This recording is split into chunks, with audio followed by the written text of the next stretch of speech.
Hola, muy buenos días. Te saluda Claudia Torres. En esta ocasión vamos a leer de nuestro plan encuentro del libro Profetas y Reyes, páginas 82 a 86. Y entraron en concierto de que buscarían a Jehová, el Dios de sus padres, de todo su corazón y de toda su alma.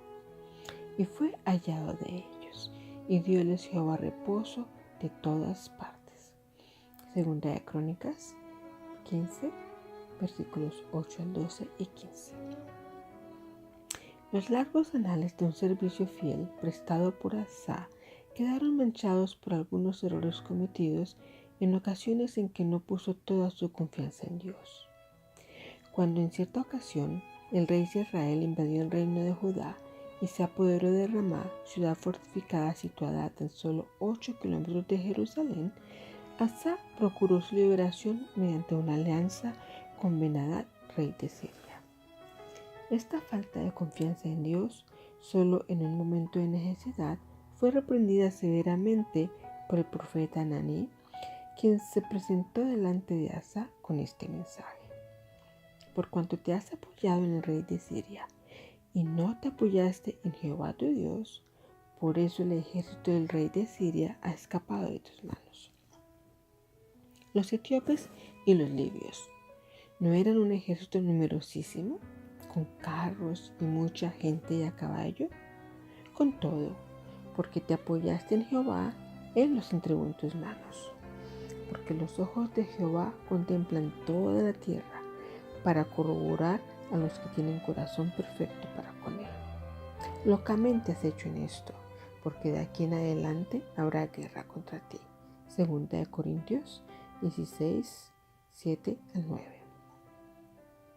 En vez de humillarse delante de Dios por haber cometido este horror, enojado, Asa contra el vidente, echólo a la cárcel porque fue en extremo conmovido a causa de esto. Y oprimió a Asa en aquel tiempo algunos del pueblo. Verso 10. El año 39 de su reinado enfermó Asa de los pies para arriba, y en su enfermedad no buscó a Jehová sino a los médicos. Verso 12. El rey murió el 41º año de su reinado, y le sucedió Josafat su hijo. 2 años antes de la muerte de Asa, Acab comenzó a gobernar en el reino de Israel. Desde el principio su reinado quedó señalado por una apostasía extraña y terrible. Su padre, Omri, fundador de Samaria, hizo lo malo a los ojos de Jehová, e hizo peor que todos los que habían sido antes de él. Primera de Reyes 6:25. Pero los pecados de Acab fueron aún mayores. Añadió Acab, haciendo provocar a ira a Jehová, Dios de Israel, más que todos los reyes de Israel que antes de él habían sido. Actuó como si le fuera ligera cosa andar en los pecados de Jeroboam, hijo de Nabat. Versos 33 y 31. No conformándose con el aliento que daba a las formas de culto religioso que se seguían en Betel y Dan, encabezó temerariamente al pueblo en el paganismo más grosero y reemplazó el culto de Jehová por el de Baal.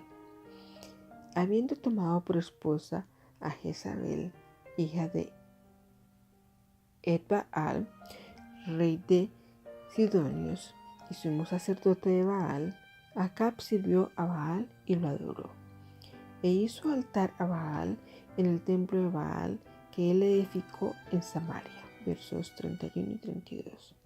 No solo introdujo Acab el culto de Baal en la capital, sino que bajo la dirección de Jezabel erigió altares paganos en muchos altos, donde a la sombra de los bosquecillos circundantes, los sacerdotes y otros personajes relacionados con esta forma seductora de la idolatría ejercían su influencia funesta hasta que casi todo Israel seguía en pos de Baal. A la verdad, ninguno fue como Acab, que se vendiese a hacer lo malo a los ojos de Jehová, porque Jezabel, su mujer, lo incitaba. Él fue en grande manera abominable, caminando en pos de los ídolos conforme a todo lo que hicieron los amorreos, a los cuales lanzó Jehová delante de los hijos de Israel. Primera de Reyes 21, 25 al 26. Acab carecía de fuerza moral. Su casamiento con una mujer idólatra de un carácter decidido y temperamento positivo fue desastroso para él y para la nación. Como no tenía principios ni elevada norma de conducta, su carácter fue modelado con facilidad por el espíritu resuelto de Jezabel. Su naturaleza egoísta no le permitía apreciar la misericordia de Dios para con Israel ni sus propias obligaciones como guardián y conductor del pueblo escogido. Bajo la influencia agostadora del gobierno de Acab, Israel se alejó mucho del Dios vivo y corrompió sus caminos delante de él. Durante muchos años había estado perdiendo su sentido de reverencia y piadoso temor, y ahora parecía que no hubiese nadie capaz de exponer la vida en una oposición destacada a las blasfemias prevalecientes. La oscura sombra de la apostasía cubría todo el país. Por todas partes podían verse imágenes de Baal y Astarte. Se multiplicaban los templos y los bosquecillos consagrados a los ídolos, y en ellos se adoraban las obras de sus manos. El aire estaba contaminado por el humo de los sacrificios ofrecidos a los dioses falsos. Las colinas y los valles repercutían con los clamores de embriaguez emitidos por un sacerdocio pagano que ofrecía sacrificios al sol, la luna y las estrellas. Mediante la influencia de Jezabel y sus sacerdotes impíos, se enseñaba al pueblo que los ídolos que se habían levantado eran divinidades que gobernaban por su poder místico los elementos de la tierra, el fuego y el agua. Todas las bendiciones del cielo, los arroyos y corrientes de aguas vivas, el suave rocío, las lluvias que refrescaban la tierra y hacían fructificar abundantemente los campos, se atribuían al favor de Baal y Astarte en vez de al dador de todo lo perfecto. El pueblo olvidaba que las colinas y los valles, los ríos y los manantiales estaban en las manos del Dios vivo, y que éste regía el sol, las nubes del cielo y todos los poderes de la naturaleza.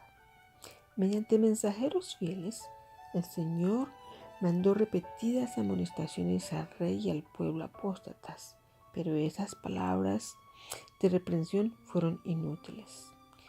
En vano insistieron los mensajeros inspirados en el derecho de Jehová como único Dios de Israel.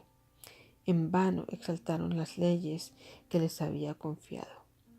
Cautivado por la ostentación de lujo y los ritos fascinantes de la idolatría, el pueblo seguía el ejemplo del rey y de su corte y se entregaba a los placeres intoxicantes y degradantes de un culto sensual.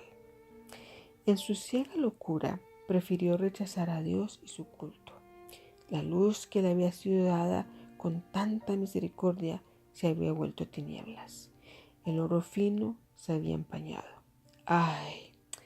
Cuánto se había alejado la gloria de Israel. Nunca había caído tan bajo en la apostasía el pueblo escogido de Dios.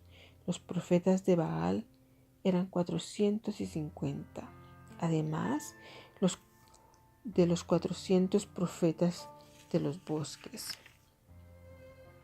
Nada que no fuese el poder prodigioso de Dios podía preservar a la nación de una ruina absoluta. Israel se había separado voluntariamente de Jehová. Sin embargo, los anhelos compasivos del Señor seguían manifestándose en favor de aquellos que habían sido inducidos a pecar, y estaba Él por mandarles uno de los más poderosos de sus profetas, uno por medio de quien muchos iban a ser reconquistados e inducidos a renovar la fidelidad al Dios de sus padres. Dios les bendiga a través de esta lectura.